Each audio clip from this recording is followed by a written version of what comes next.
குர்ஆன் ஓதினவர்கள் எத்தனை பேர்? ஹதீஸ படிச்சவங்க எத்தனை பேர்? படம் பார்த்தவங்க எத்தனை பேர்? பாட்டு கேட்காத ஊடு எத்தனை ஊடுகள்ல பாட்டு? நீங்க ரேடியோவை திறந்தா பாட்டு போகல, எங்க வீட்டுல போகல. எத்தனை வீட்டுல இன்னைக்கு குர்ஆன் ஓதல்? நான் ஓதினேன், ஆனால் தலைப்பு ஈமான் சம்பந்தமாக தந்திருக்க வேண்டும் என்று அவர் பேசினதை நான் நினைக்கிறேன். அஷேக் ஜசான் ஷரஃபி அவர்கள் பேசியதை நான் கேட்டுக்கொண்டிருந்தேன். அவர் பேசியதற்கு பிறகு எனக்குள்ள வந்த உணர்வு என்னன்னா, உங்களுக்குள் ஈமான் என்ன? ரசூல் ஸல்லல்லாஹு அலைஹி வஸல்லம் அவர்களை மறுமையில் பார்க்கலாமா? அவர்களோட பேசலாமா? அவர்கள் கையால் ஹவுலுல் கௌதரில் தண்ணி குடிப்பதற்கு நாம் லாயக்கா, நாம் தகுதிதானா என்பதை நாம் சிந்தித்து பார்ப்பதற்கு அப்படி ஒரு தலைப்பு தந்திருக்கணும். பரவாயில்லை. அன்பிற்கினியவர்களே, நிறைய சீர்கேடுகள் மலிஞ்சு காணப்படும். ஒவ்வொரு ஆட்டையும் நான் கிட்ட வந்து சமூகம் நல்லா இருக்குதாம்மான்னு கேட்டா, என்ன சொல்றீங்க? அந்த வீட்டுல ஐஸ் அடிக்கிறானாமே, இந்த வீட்டுல அந்த அந்த ஆம்பளையோட தொடர்பாமே, அங்க திரேனில போறவர் பின்னாடி போனதோட மாப்பிள்ளை வெளிநாட்டுல 2 பேரும் சும்மா தான் பேசிட்டு போனாங்களாம். இப்ப என்னமோ கசமுசா போதாமே நீங்க சொல்லுவீங்க.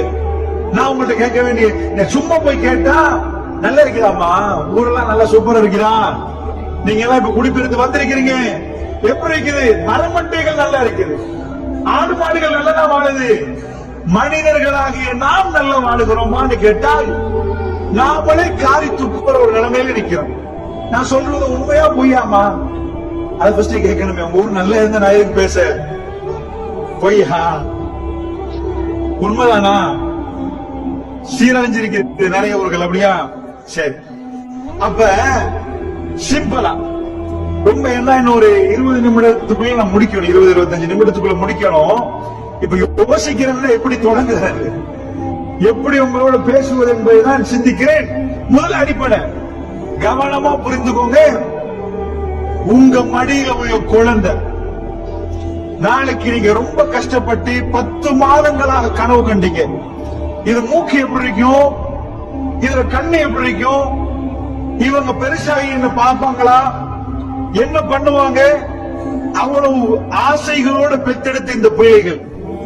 தயவு செய்து தாய்மார்களே, உங்க வாழ்க்கையை நீங்க நினைச்சு பாருங்க, அந்த பிள்ளைகளை அழிச்சிடாதீங்க. சீர்கேடுகளுக்கு முக்கியமான காரணம் வேற ஒண்ணு இல்ல.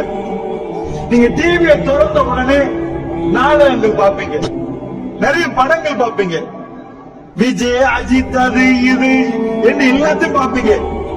இவங்க அவ்வளவு பேரும் நல்லதை உங்களுக்கு நடத்துற மாதிரி காட்டுவாங்க. டிவி எப்படி நடப்பாங்க?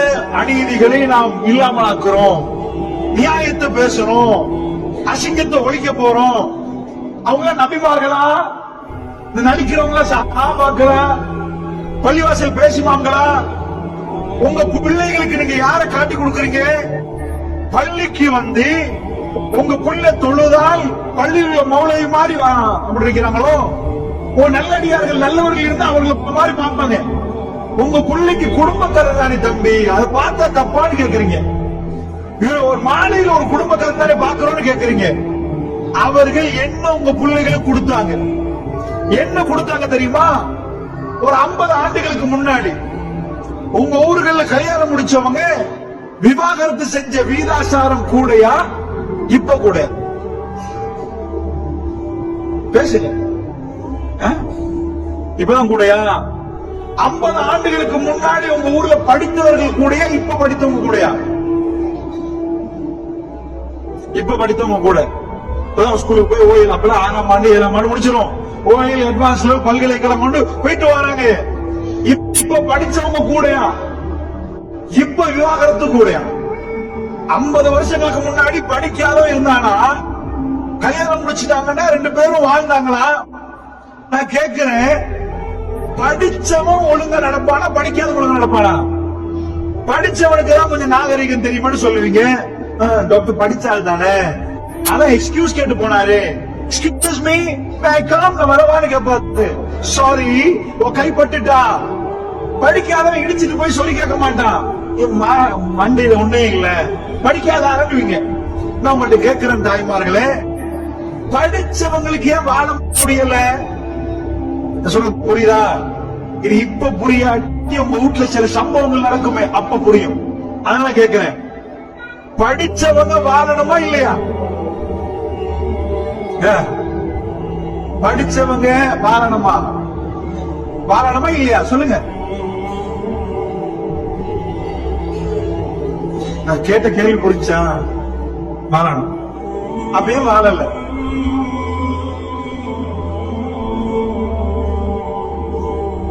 தெரியலையா? வீட்டுல திருட்டு போகுது.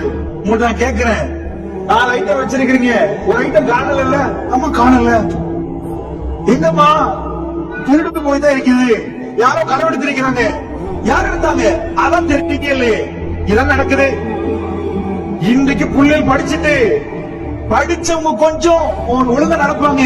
படிச்ச பிள்ளை தானேமா, கொஞ்சம் விவரம் உள்ள பிள்ளை தானே. மாப்பிள்ளையோட அவனோட நடக்கலாதான். மாப்பிள்ளை கொஞ்சம் விவரம் உள்ளவர தானே. 2 பேரும் படிச்ச ஆட்களாச்சே, நடப்பாங்க இல்லையா? படிச்ச 2 பேருக்கு வாழ முடியாம போச்சு. ஏன் நினைக்கிறீங்க? உங்க வீட்டுக்குள்ள எவனோ ஒருத்தன் வந்து பிரிக்கிறான் விளக்குதா? கல்யாணம் சொல்லி தரட்டுமா? நல்ல புரிச்சுக்கோங்க தாய்மார்களே.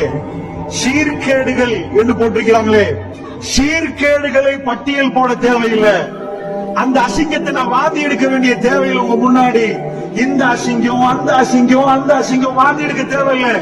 அது அருவருப்பு, அது பேச தேவையில்லை. ஆனா எனக்கு ஆச்சரியம் என்ன தெரியுமா?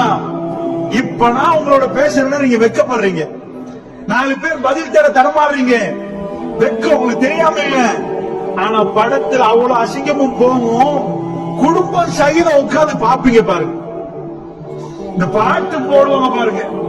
அது உங்க ஏரியா பஸ்ல ஒரு தடவை வந்தேன். அவ்வளவு குடும்பம் இருக்க முஸ்லீம் பஸ் தானே, முஸ்லீம் தான் ஓட்டுவாரு. அவர் படிச்ச பாட்டு இல்ல, அது போடுற பாட்டு அவ்வளவு அனுபவிப்பாரு. அவ்வளவு பேரும் முக்காடு போட்டு பஸ்ல வர்றாங்க. ஆண்கள் வர்றாங்க, சின்ன பிள்ளைகள் வர்றாங்க. அந்த பாட்டை எப்படி கேட்டு வருகிறார்கள் என்று நினைக்கிற அளவுக்கு ரொம்ப கேவலம். ரசூலுல்லாஹ்வோட உம்மத்து நாங்க. எங்களை வந்து ரசூல் ஸல்லல்லாஹு அலைஹி வஸல்லம் உம்மத்து, நம்ம முஸ்லிம் கிராமம், எங்களுக்கு முஸ்லிம் பாடசாலை, எங்களுக்கு முஸ்லிம் அரசியல் தொகுதி தனி, அதான் தேவையா? நாம் முஸ்லீமாக வாழுகிறோமா? நாங்க குர்ஆன்ல என்ன இருக்குது, எப்படி நடக்கணும்னு கேட்டோமா? ரசூலுல்லாஹ் இப்படிதான் நடக்க சொன்னாங்க. படத்தை பார்த்துட்டோம். படத்தை பார்த்து என்ன கேட்பீங்க? சரி, இப்ப படத்தை பார்த்து என்ன? படத்தை இருக்கு முன்னாடி உங்க வீட்டுல இப்படி டிவி இருக்குல்ல. ஒரு 30 ஆண்டுகளுக்கு முன்னாடி டிவி இருந்துச்சு. என்ன போகும்? ரூபாய் போகும், ஐடி இருக்கும். அதுல 1 மணி தியாலம் தான் தமிழ் பேசும் மக்களுக்கு பொன்மாலை பொழுது. அந்த ஒன்றை பார்த்தா அதுல இங்க நாட்டில் நடிக்கிறவனா இருப்பான். இப்படி இருந்தது. சேட்டலைட்டா மாறி, சன் டிவியா மாறி, எல்லா டிவியும் வந்த பிறகு உங்களுக்கு நிறைய சொல்லி தந்தாங்க. சொல்லி தரது யாரு? சஹாபாக்கள், கூத்தாடிகள். நீங்க என்ன பண்ணீங்க? கூத்தாடி நடிச்சா நல்ல நடிக்கிறான், சமூக தீவி ஒழிக்கிறானா, குடும்பம் எப்படி நடத்தணும்னு சொல்றாங்களா? யாரு போய் கேட்கணும்? குடும்பம் நடத்துறத பத்தி பெருமாள் கேட்கணும். கூத்தாடிகள் கேட்டீங்களே, அந்த கூத்தாடிகள் லிஸ்ட போடுங்க. இப்பெல்லாம் கல்யாணம் முடிச்சு வாழ்றானே டிவோர்ஸ். உங்களுக்குதான் தெரியும். இந்த ஹாலிவுட் பாலிவுட்லாம் இருக்கிறான் பாருங்க, இவெல்லாம் கல்யாணம் முடிச்சு நிஜமா வாழ்றானே டிவோர்ஸ். இவன் யுவதிகள் இருக்கிறீங்களா சொல்லுங்க, உங்களுக்கு தெரியும். எனக்கு எவ்வளவு உங்களுக்கு தெரியும். வாழ்றாங்களா? உங்க முன்னாடி காதல் படம் எடுக்கிறானே, இவன் 50 பேர் டிவோர்ஸ். இவர்களுக்கு ஒரு பெண்ணோட வாழ தெரியல. கூத்தாடிகள். அவர்கள் நாடகத்தை பாக்குறீங்க, அவன் படத்தை பாக்குறீங்க. உங்களுக்கு என்ன நடக்கும்? உங்க பிள்ளைக்கு என்ன நடக்கும்?